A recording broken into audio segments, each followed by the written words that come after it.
دوسرا لفظ دیکھیں، کمال ہے، کمال ہے، قاصرات الطرف. تو اللہ نے فرمایا قاصرات الطرف نگاہ ہے، جھکی ہوئی. طرف کا مطلب نگاہ. نگاہ کو اللہ نے طرف استعمال کیا، اطراف استعمال نہیں کیا. یہ بہت بڑا عجیب نکتہ ہے جس کو تحریر و تنویر نے ذکر کیا ہے، تفسیر تحریر و تنویر نے. اور میں کہتا ہوں کافی ٹائم ہوا تھا میں نے تفسیر نہیں دیکھی تھی، یعنی مطالعے کے لیے نہیں دیکھی، آج دیکھی میں نے.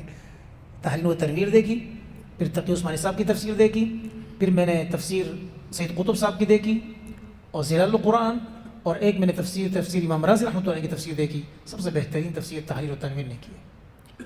وہ کہتے ہیں کہ اللہ نے طرف استعمال کیا، اطراف نہیں.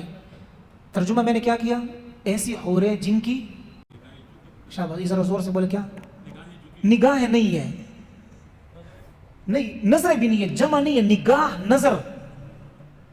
اللہ طرف فرمایا. طرف کہتے ہیں واحد، اس کا نہ تثنیہ ہے، یہ لفظ ایسا ہے نا کہ اس کا تثنیہ نہیں ہے، اس کا جمع بھی نہیں ہے.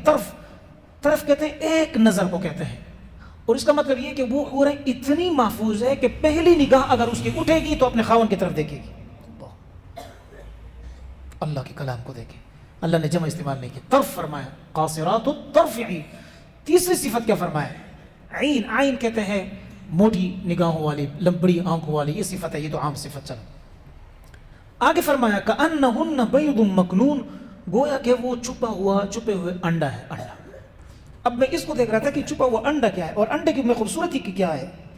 اصل میں جو مکنون ہے نا، یہ کنا یکنی کنایتن سے. کنایہ کس کو کہتے ہیں، کوئی ایسی بات کرنا جس کا ظاہر کچھ اور باطن کچھ اور چھپے، اس کا معنی ہو.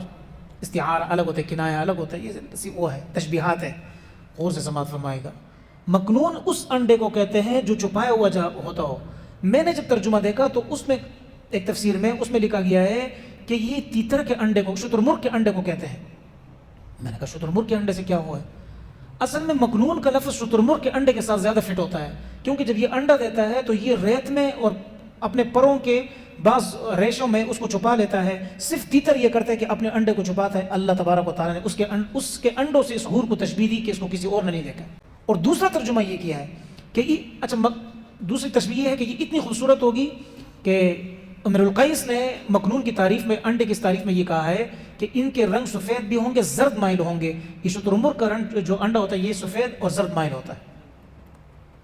تیسری جو بات بڑی اہم اس کے اندر وہ یہ ہے کہ کأنہن بیض مکنون، انڈے کی سفیدی کے ساتھ وہ جو تشبیہ ہے نا، وہ اوپر چلکے کے ساتھ نہیں ہے بلکہ نیچے جو جلی ہوتی ہے نا، کیا ہے، اس کے ساتھ ہے. اور وہ جلی اتنی محفوظ ہوتی ہے کہ باہر سے بھی اس کو کوئی چیز نقصان نہیں پہنچا سکے.